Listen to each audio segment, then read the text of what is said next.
Treenijakso on hyvässä vauhdissa. Missä tikissä joukkue nyt on? Alkaa olla aika hyvässä tikissä, että pikkuhiljaa mennään asioissa eteenpäin ja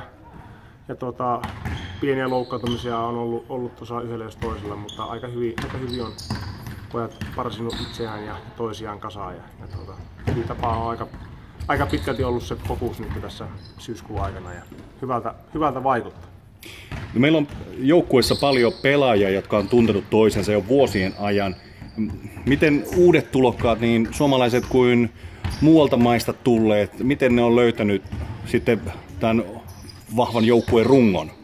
No kyllä siinä aina oma aikansa menee ja tällainen, mutta me ollaan kyllä laitettu ekstra keskittymistä siihen niin kuin kentän ulkopuoliseen kanssakäymiseen ja miten se saataisiin mahdollisimman hyvin lähtemään liikkeelle kyllä se väistämättä näkyy sitten myös kentällä, että pojat on viettänyt vähän iltaa yhdessä ja nyt kun sitä aikaa vielä on ilman pelejä, niin kyllä ne uudet jätkät aika hyvin siinä on päässyt. Tietenkin se ottaa enemmän aikaa kuin pari viikkoa, mutta startti on mielestäni aika hyvä. No mistä ykkösdivari A:sta on tulossa, jos nimiä tarkastellaan itsessään, niin hyvinkin jännittävä. Miten sä oot ehtinyt skouttaamaan muita joukkueita? En ole skoutunut ollenkaan.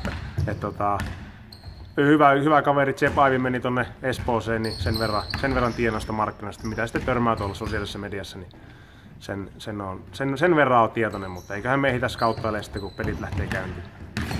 No Jebaivi on itsessään kova sälli, että kuka sitä meille puolustaisi sitten? Eiköhän me kaikki yritä puolustaa sitä, että mä yritän huitoa sillä laajalla vielä 6. pelaajana.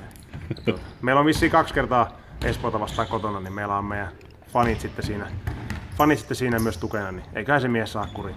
No mä oon sen verran rohkea, että mä kysyn, että jos puhutaan top 4 tulevalla kaudella ja otetaan kaikki loukkaantumiset ja kaikki muut mahdollisuudet pois sieltä ajatuksista ja spekuloineista, niin ketkä on siellä 4 kärjessä? No,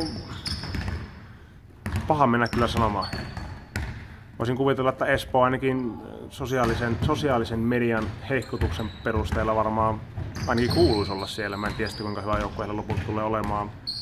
JKS näytti menevän vanhoja patuja sinne ja pelitaidot on edelleen tallella. Et siinä on toinen hyvä joukkue.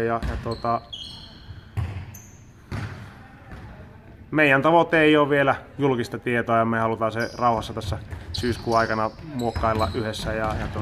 Mutta nämä 2 joukkuetta on pistänyt silmään ainakin niin kuin kun on seurannut mitä tuolla maailmalla tapahtuu. Kyllä. Siinä on 2.